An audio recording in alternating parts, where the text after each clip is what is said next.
आज का case start करने से पहले मैं तुम्हें बताती चलूं कि ये केस तुमने आज तक किसी भी क्राइम चैनल पर नहीं सुना। इसलिए आज का केस लास्ट तक सुनना, क्योंकि ये बहुत हॉरिफाइंग होने वाला है। लाइफ में हम सब कभी ना कभी दोस्त जरूर बनाते हैं, कभी स्कूल में, कभी कॉलेज और कभी कभी अपनी वर्क प्लेसेस पे भी।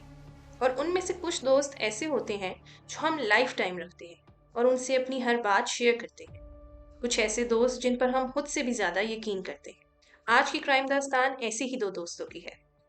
21 दिसंबर 2022 को पाकिस्तान के शहर गुजरांवाला में रहने वाले हमजा मुख्तार को उसके दोस्त सुफियान का मैसेज आता है, जिसमें वो हमजा मुख्तार को अपने घर मिलने के लिए बुलाता है। इस मैसेज के बाद हमजा 4 बजे के आसपास सुफियान से मिलने उसके घर जाता है। शाम से रात हो जाती है, लेकिन हमजा अभी तक अपने घर वापस नहीं आता। उसके घर वाले उसे कॉल करते हैं, तो दूसरी तरफ से जो उनकी कॉल अटेंड करता है वो हमजा नहीं बल्कि कोई और आदमी था, जिससे वो पूछते हैं कि ये तो उनके बेटे हमजा का मोबाइल है और वो खुद कहाँ है। तो वो आदमी उनको बताता है कि ये सेल उसे नहर के पास झाड़ियों में पड़ा मिला है। ये सुनते ही हमजा के घर वाले उस जगह पहुंचते हैं, तो देखते हैं कि वहां हमजा के सेल फोन के अलावा उसका वॉलेट और बाइक भी पड़ी है। ये सब देखकर वो बहुत परेशान हो जाते हैं और इसके बाद उसके घर वाले सुफियान को कॉल करते हैं और उससे हमजा के बारे में पूछते हैं, जिस पर वो उन्हें बताता है कि हमजा उसके घर आया ज़रूर था, लेकिन कुछ टाइम बाद ही वो यहाँ से चला गया था।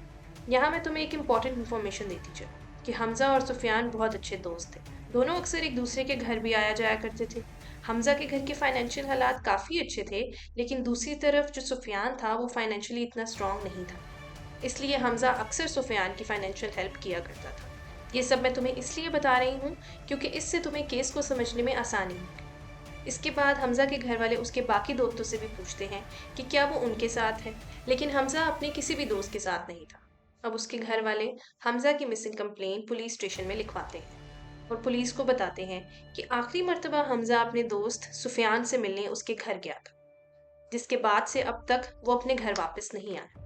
पुलिस ये सब जानने के बाद सुफियान से अपने तरीके से पूछताछ करती है, जिस पर पहले तो सुफियान साफ इनकार कर देता है कि हमजा के मिसिंग होने में उसका कोई हाथ है, लेकिन बाद में वो पुलिस को बताता है 21 दिसंबर 2022 जब हमजा उसके घर आया, उसने जूस के ग्लास में चूहे मारने वाली गोलियां मिला दी थी, जिसको पीने के बाद हमजा को उल्टी हुई और वो बेहोश हो गया।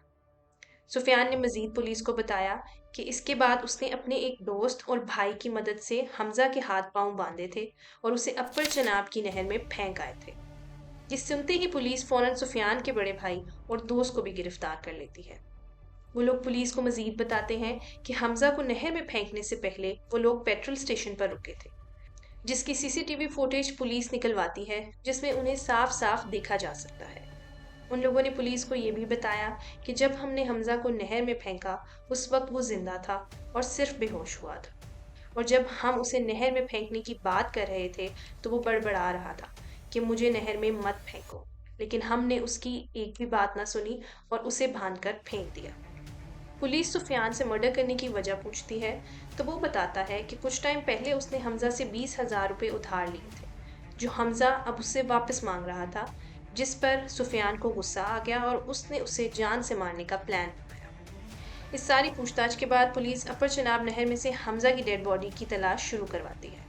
तो मैं यहाँ बताती चलूँ कि उसी साल दिसंबर में पाकिस्तान में बहुत बारिशें हुई थी, जिसकी वजह से अपर चनाब की नहर में पानी का बहाव बहुत तेज था और पुलिस को हमजा की डेड बॉडी ढूंढने में बहुत मुश्किल पेश आ रही। लेकिन पुलिस अपनी तलाश जारी रखती है और अब हमजा की डेड बॉडी को ढूंढते हुए हफ्ते से भी ज़्यादा का टाइम हो जाता है, लेकिन पुलिस हमजा की डेड बॉडी रिकवर करने में अभी भी नाकाम थी। फिर आता है 24 दिसंबर 2022 का दिन, जब ऐसे ही तलाश के दौरान हमजा के मामू जो पुलिस के साथ आए थे, उन्हें नहर के पास झाड़ियों में एक हाथ ऊपर की तरफ उठा हुआ नजर आता है।